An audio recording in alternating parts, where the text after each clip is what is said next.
Thank you for having me here. Thank you, Sarah. Thank you, Voltrout, who I think is a very silent force behind this conference, but very powerful. And thank you also to all the speakers and the audience. I must admit that this is a much more intellectually challenging conference than the ones I usually go to. I think McDonald's usually.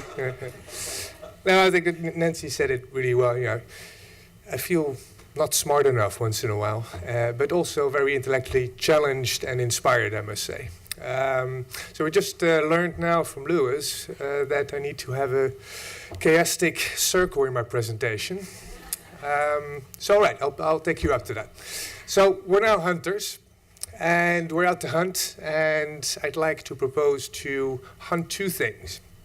The first one is a big challenge for Europeana, which is how to reconcile a very big idea behind digitization of cultural heritage and everything that it encompasses, and how we reconcile that with bringing that back to a meaningful thing, to a human scale. All the things that I've heard yesterday and today, which people in the museum world tend to be much stronger at than the people in the library world, in the archival world. So that would be our hunt number one. And the hunt number two would be to explore a bit the history of Europeana, and I'll tell you a bit about where we came from, how we moved on, and what we see as challenges in the future, to see if we've learned something from it and maybe be able to apply that elsewhere, and maybe have a conversation about it afterwards to see what else we can learn from you. So that will be our hunt. Let's see if we can end up at that point at the end of the hunt. So I'm going to introduce this with the really big idea which is behind Europeana. So Europeana was started in 2008 as a political vision, which is always a very dangerous starting point, as I'm sure you'll understand, by 6 heads of state in Europe, and even a reactive one. I don't know if you remember, but at the time, Google was starting to digitize complete libraries in Europe and the United States. And all of a sudden, libraries in Europe, in particular, started to become really nervous. For a particular reason, they thought, you know, what would happen if a privately owned company in the United States took ownership of our heritage in the future? Maybe in the future, they wouldn't be too interested in French literature anymore. Yeah.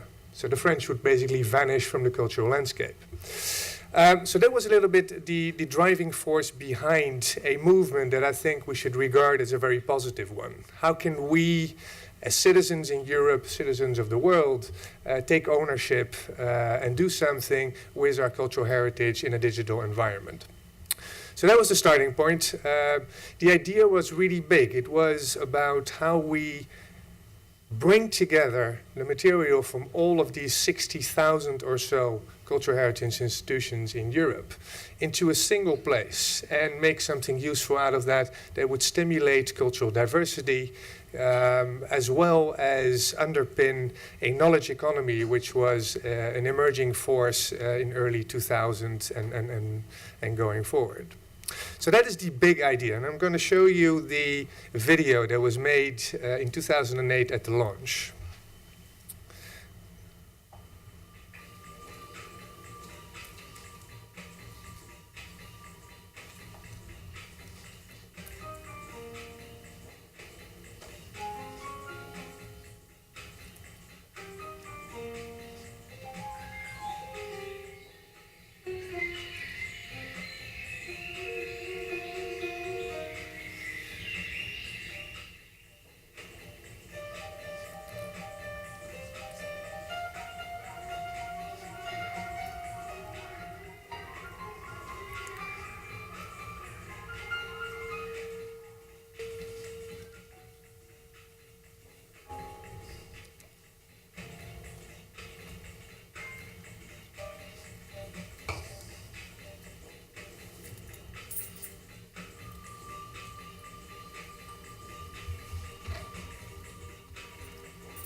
So what you see is a nicely produced, very vivid tableau, if you want, a tapestry, not short of any ambitions, biblical references everywhere. It's suggesting that we can connect Descartes with Voltaire, with anyone else that has played any role in the history and the cultural history of Europe. So this was the background against which the people at Europeana started working. Now, I think the question that I'd like to address to first Hunt was, how do we connect this huge ambition to something that's meaningful and very practical? And I'd like to give you an example of something that I encountered last week when I was in Berlin, which made a big impression on me. This slide refers to another challenge at Europeana, is that we're trying to connect libraries, museums, and archives all together as a starting point. And that is a challenge by itself. Museums have a hard time talking to each other, but at least it's a more or less coherent group. If you want to try to talk librarian, archivist, and museum director, you have a very big challenge. And I think, by and large, an archivist would be quite happy if the material is preserved for eternity. A librarian would be excited when the material is available and disseminated as widely as possible. And a museum person would only be happy if the presentation is right, if there's meaning in the presentation. So to reconcile these three things is a huge challenge. But to come back to the meaningful part, how do we bring this back to human proportions, as I like to call it? This is a photo I took at the Holocaust Memorial in Berlin. I don't know if you had a chance to visit that, but that's a mesmerizing experience. It is a design by an American architect, Peter Eisenman, in 2007. And it consists of 2,711 big stone slabs of varying height. Some of them are knee height, and some of them are twice my height. And the ground underneath it is also flowing. So you get this really interesting and weird experience when people walk through it, where sometimes you see their heads emerge and sometimes they would fall down under the horizon of the stone slabs. And I've read a bit about him, and his intention apparently was that this memorial of something that terrible that happened, that we need to continuously be aware of, sort of blends in with your normal life as a citizen of Berlin. He really wanted us to walk through it on an average day, maybe cutting short and then walking through and then just enjoying the space. And I thought this was really very symbolic of the things that we're trying to do in digital cultural heritage and with Europeana. Can we replicate anything that looks like this when we start exploring the digital landscape? Can we bring a really deep and meaningful experience that's digitized back to something that makes sense to human beings? And I spent, a couple of hours there, and I must say I was completely in awe about how this monument worked. I mean, you see children here playing hide and seek, just completely blending into the landscape, and it worked. It just really, really worked. So this is something that this juxtaposition between the big notion of cultural heritage and digitization, and how to bring that back to people, children playing hide and seek into an important memorial building. I'll give you a little bit about the past of Europeana. Like I said, this is the grand vision that the Council of Europe came up with, and it has a number of dichotomies in it. On the one hand, it's a cultural thing. We'd like to connect these individual member states on a deeper level culturally, but there's also the notion that we need to support a thriving knowledge economy, so there's an economical aspect about this. And these are two things that we are continuously working on. I like to look retrospectively at the early days of Europeana as something that looks like this, that is, in business terms, a supply-driven endeavor, an organization geared towards getting material from various sources into a single point of access. Now, this sounds simpler than it is, but there's a huge amount of work in harmonizing data models, in making sure that all this data is essentially able to talk to each other. And we developed a data model, and I think the success of Europeana in these years was really the ability to bring together museums, libraries, and archives, over 2,000 contributing institutions together into this endeavor. In library or museum or archives terms, 4 years is not a whole lot. I mean, most of us have been in existence for hundreds of years. Yet, in digital age, this took a long time to accomplish. But the business model really was geared towards this one thing. We've made all that material available on a website.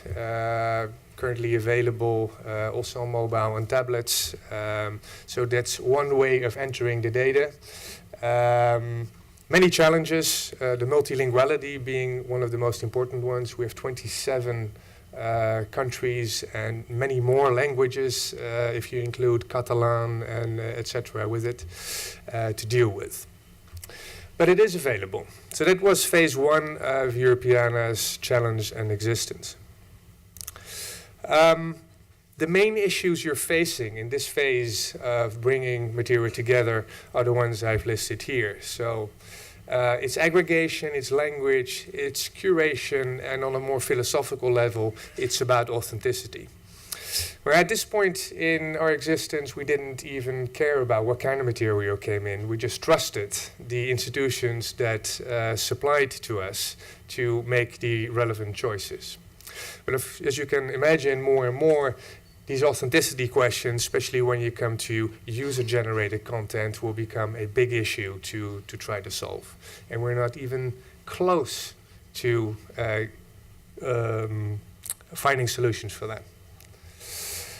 I'm going to talk a little bit about value and value creation, because this is the type of thing that that we try to also bring back to libraries, museums, and archives when we try to invite them to participate. So the cost of running this operation of Europeana currently, and that's only the core of it, is about 5 million euros a year. Now there's a whole infrastructure behind it, which is tremendously more extensive and expensive, of course. The main benefits, the things that we're being judged upon, are traffic to that website. And we're trying to lower startup costs for aggregation through knowledge exchange and standardization. So recently, actually last week in Germany, the German national aggregator, the Deutsche Digitale Bibliothek was started, and they were able to do that at a fraction of the cost that the Spanish national aggregator was able to do this 5 years ago, because just all the knowledge that we've accumulated, which I think is a great thing. But we still have barriers for entry for reuse, which are still very high. And with reuse, I mean the ability for individuals, users like Lewis, to be able to take the material and do something with it outside of the website europeana.eu. So that means that we're not able to explore the opportunities of linked open data, for example. And when we're talking about the cultural analytics that are really becoming more and more important with big data, this is the type of thing that you want to be involved in. So this is not possible in the old setup. It's not possible to work together with sites like HistoryPin or anything that's remotely commercial in nature, which is a shame, and which includes organizations which we won't feel to be commercially oriented, but because of their licensing structure are an impossibility for Europeana to work with. So, what are we going to do about that? So we started about 1.5 years ago to work with the network partners on finding solutions for this, because it became clearer and clearer that the old setup wouldn't work in today's digital environment. So essentially what we try to do is shift the focus of attention from a supply-driven organization towards a demand-driven organization, again in business terms. So we try to work with our partner organizations towards an understanding that having the material in that funnel is not enough. We need to be able to push that through different channels to be able to reach a significant amount of people to use the material. So the most important thing for that, apart from the paradigm shift, would be to change the licensing structure from what it was, CC by NC, which is Creative Commons non-commercial, towards a different licensing structure. And we've worked with the people from Creative Commons towards something that would work for the database of Europeana. And we ended up with a CC0 public domain waiver. Now that may not mean much to many of you, but it was a land shift in thinking about metadata and licensing. And I'm not saying that because I am proud of it, but I'm proud of all the institutions that were able to make this shift. Because this is one of the more radical licenses that you can put on metadata. It essentially means that you donate everything to the public domain, or at least dedicate it to the public domain. Which leads us to, I think, the current situation, which has a completely different set of issues attached to it. It's not about aggregation so much anymore, about data modeling, but much more about distribution, value, relevance in a digital environment. What does that mean to be relevant in a digital environment for a cultural institution? Again, we're not close to zoning in on all the answers. What I can tell you is that we now have over 23 million records, so this is slightly outdated, which are freely available for reuse. And I must be clear and specific about this. That means that the metadata of all these records is freely available. So that's the descriptions of the authors, the provenance, what it is about. The link, the hyperlink towards the original is also included in that. And we have a preview, which is usually a slightly thumbed down replica of the original image. But that image is still under the copyright of the original. So that might vary from CC by SA, a shareable license, towards something that is much more closed down and copyright restricted. To give you an indication, about half of our database, the objects are currently openly reusable, and half of it you would need to contact the delivering institution to be able to reuse it. So why is this significant? It is the largest single dedication of cultural data to the public domain. So we've been able to put Europe and the cultural institutions in Europe on the map, not only for cultural institutions, but we're now also playing with open data advocates and fantastic bodies like the Open Knowledge Foundation and such and the like. So that we're able to connect to a completely different community of developers, of hackers who can do really useful applications based on this material. It's also a strong statement that we believe that what was in the public domain, metadata, should stay in the public domain. We've published a charter on this, which we are still in the process of really fully applying towards the content that we hold, which means that a 16th century painting that has been digitized would stay in the public domain as far as we're concerned. And I think this is a fight worth fighting for. We're still fighting a stronger and stronger enclosure movement from copyright holders all over the world. They have a very strong lobby in Brussels and in America, and we need to make a stand for that. Which doesn't mean that we're against commercial revenue at all, by the way. It's also a case study that we're able to organize what I call massive change in Europe if we do that together. This may sound a bit hyperbolic, but like I said, it's not easy to get all the noses in the same direction in Europe. And I think we've been able to do a bit of that with this metadata statement. But there's much, much more to be done. We're only at the beginning of something much, much bigger. And I'm maybe naively positive, if I remember my lunchtime conversation, but I really think that there's something to be gained and it is worthwhile fighting for. I'm going to tell you a little bit about how we worked with the organizations, our partner organizations, on establishing this business model for open data. Because Europeana really is and consists of all these partner institutions. So what we saw in our consultation with the network, that all institutions basically perceive three main benefits and three risks towards opening up their data. On the positive side, all of them could see that if you open up data, you would potentially have a much larger customer base. That's an easy one.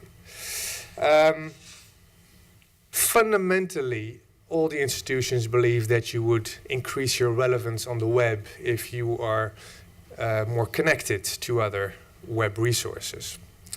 And finally, most institutions believe that this is essentially part of the public mission that they're funded towards. You need to be able to make this material as widely available as you possibly can. So that was the positive and the easy side of the conversation. On the negative side, three main things came out. The first one, which we called unwanted spillover effects, which is really a business term for that's great, but someone else is going to be making money on my material. Was something that was pretty fundamental, and I think it's essential to understand that most of these institutions are under terrible financial pressure these days. Budgets are being slashed and cut by 30–40%. So it's not something to spit upon. It's really an important thing to understand. The second one is the loss of attribution. So in plain English, I'm putting my material out there on the CC0. Plenty of people are going to be sharing it, Facebooking it. It's going to be out there. And there's no reference at all to me, my institutions, and the people who put the metadata together. That's horrible. Also true. And the final one is loss of potential income. So some institutions, some libraries in particular, still make money on selling metadata, primarily actually to other libraries. But if you take everything together, we were able to come up to a model that looks something like this. So in essence, most institutions would be risk averse. Well, you know, if you weigh everything out, it sounds nice, but let's wait a bit. And we found that there were three things that would convince them to change the equation to a more positive one. The first one would be case studies. So what we're trying to do very hard right now is come up with case studies that show the value of open data, not only to society in general, but also to the institutions that participate in this. How much more traffic can you actually get, or how many more impressions on Wikipedia could you expect from this? The second one are critical performance indicators or key performance indicators, which have to do with I'm being funded on the amount of people that come through my door, visit my website. Can we change that, even on a policy level, so that it's not about that, but it's really about, you know, the true value of this material being out there where people actually use it? And the final one is more on a tech level. Can we come up with systems with more permanent identifiers so that my institution will be attributed to this particular instance of that object on the web? So those were the three things that we tried to convince our partner institutions of and with. Some of them are very much at the forefront of this. Just recently, the Rijksmuseum published 125,000 of their most beautiful high-resolution images openly available on the web. And I thought that was a milestone in museum world. So, if we accomplish that, what are the pluses and minuses of this business model compared to the one which was on aggregation, which had its cost invested in setting up an infrastructure for data modeling and its benefits coming from people visiting my website? So I think what's changed, what didn't change is that we still run on about 5 to 7 million euros a year. The cost structure didn't significantly change, but the benefit side did change quite significantly. We're now able to come up with metrics that are much more encompassing than just the ones on visiting my website. So we're looking at the amount of apps being developed on top of this data. We're being challenged to look at the amount of views and reuses and shares on social media. It's not an easy thing to do, I admit that, but it's at least changing the perspective on what value means on the web these days. I'm going to give you a couple of examples of how we try to do that. This thing moves.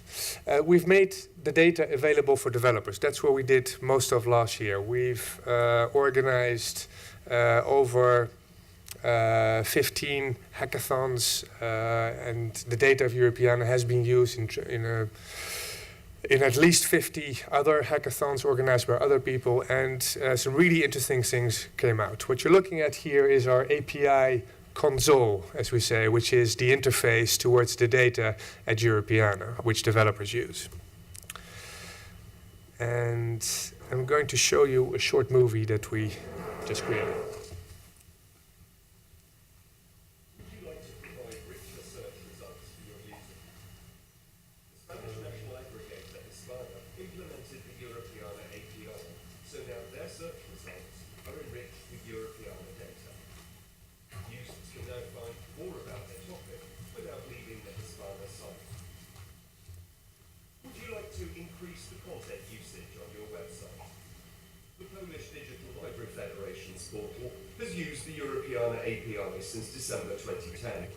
The web traffic analysis shows people find the enriched search results very useful. And would you like to create new interactive experiences for your users? Like the Casual Curator app, which lets people organize, annotate, and share culture easily via Android devices. With the Europeana API, you can create an app for any device. All these are made possible by the Europeana API, a web service that delivers to you Europeana's dataset of over 20 million items from more than 2,000 museums, libraries, archives, and audiovisual collections. Make use of this free service.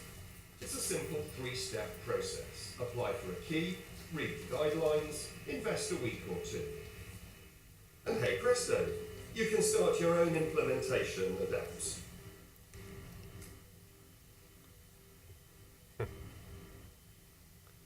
Yeah, I saw you laughing there. We're trying. What's that? Barriers to entry, yeah, exactly, yeah. So the difficulty we're facing here is that when you say API to your average librarian or museum director, they have no clue what you mean, and rightfully so. I don't understand it either on a technical level. But what we're trying to do here is convince people that it's useful to investigate that on a product development level. You can do really interesting stuff with Europeana data, mesh it up with Wikipedia data, doing all kinds of other things.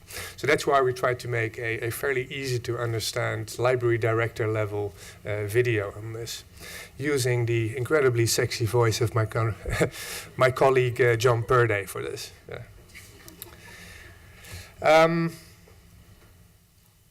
So, the hackathons, some of the results that came out of it, we had over 75 of these prototypes coming out. This one is called Art Space, developed by Agata Dzieka from Poland.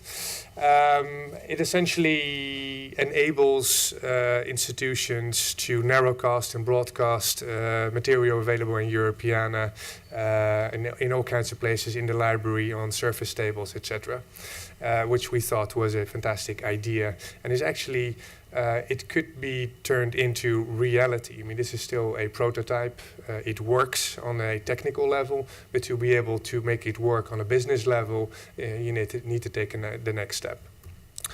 Europin, I don't know who of you know Pinterest, but this is essentially something that you can use on the tablet. Very intuitive way of grouping together interesting works of art, of literature that are of your fancy.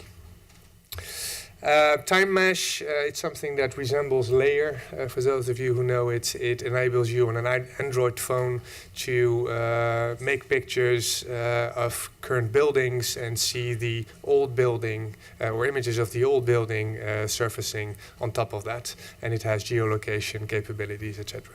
So just to give you examples of all the things that are possible using this material. Let's skip this one. So that's the current state of affairs. We have open data. We're experimenting with the material through our APIs, through linked data. We're trying to make connections to creative industries to really make this work on the web. So, but we still don't think that we're there. We're still on this hunt to reconcile this big idea to something meaningful. So I'm going to give you a couple of clues on where we think we should look for in the future of Europeana. I think the most important thing that we're doing is that we're trying to rethink Europeana as a more collaborative space. We feel that our old model of thinking where we have partners bringing stuff in and then there's Europeana in the middle, and in the second phase there's Europeana trying to push the stuff out and then bringing back that just doesn't work anymore. So what we're trying to do is come up with a new constellation, a new social contract, if you want, with the partner institutions, with users across Europe, in the world, who are willing to invest as well as to take from all this wealth of material that we have in these databases. So then you're exploring grounds like cultural commons. Many lectures have been given on this. I think it's fairly hard to make concrete, but it's definitely the way of the future, according to us, in making this material more valuable. Which would mean that Europeana, this office of 35 people that I'm part of in The Hague, would much more than before act as a facilitator of innovation, selling licensing frameworks, organizing open labs, business model innovation, data modeling, knowledge sharing. Those would be the type of activities that we would like to invest in, which would enable others in creative industries, in the GLAM environment, to really reuse the material, which are much better positioned than Europeana to reach people. So we're still left now in this final phase with issues of engagement, and I really liked, I think that was Neil's talk about the varying levels of engagement that you need to think of. Participation, social innovation, ethics, a whole new set of problems that we need to attack. So how about these human proportions? The first part of the hunt. I'm going to give you a quick example of something that we feel that we've been fairly successful in and that we'd like to explore more. So we've delved into a thematic idea of the First World War. Something that still stirs emotions on various levels with people from all generations across Europe. And we've worked on an idea that was started by Oxford University with the Great War Archive and basically extrapolated that all over Europe.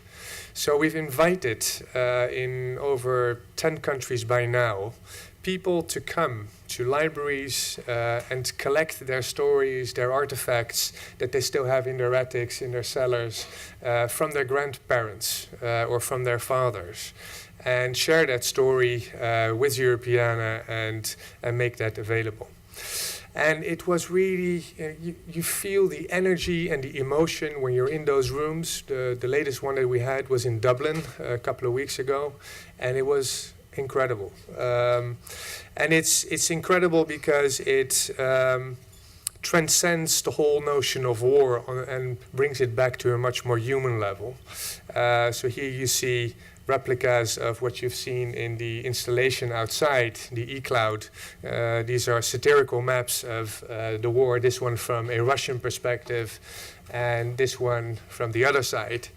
And that's exactly what you also see when you bring these memorabilia from people to be digitized. So this is a person in Dublin who has a picture from her great-great-grandfather who participated in the war.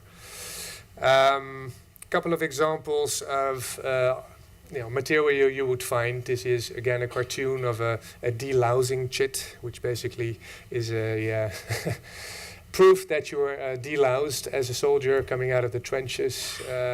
This would be something that a wounded soldier would have attached to it with varying degrees of severity of the injuries. So 2 red bars would mean you're practically dead and you would not even be taken care of anymore. 1 red bar, which is in this case is severe injuries, and 1 you could still walk to the hospital. And these are the types of things that cultural institutions don't necessarily collect. Lots of diaries from people in the trenches, but also this is a memorial from Marilyn Jones, the granddaughter of an English RAF pilot who did a heroic act in Saint-Omer in France, who saved lives from French people in a warehouse, accompanied by Otto Arndt, a German prisoner of war. And the German prisoner made this matchbox holder for the English soldier, and this was brought to us by this woman, Marilyn Jones. Maybe the final remarks. So we're being again fairly successful in bringing material in, engaging people in sharing their material with Europeana, but we've been still very unsuccessful in finding the same level of engagement on the web. We have a website, obviously, where people can see all the material, but that's really not enough. We've started exploring with this is an HTML5 popcorn application where you can see a video and all kinds of material popping up. You can make comments. But again, it's something that's very hard. It's still in the very early stages. We've experimented with putting material on Wikipedia through editathons. And this is the first sketch of my conversation that I had with Sarah Kenderdine about how we can make use of that fantastic technology that she has in bringing this material alive.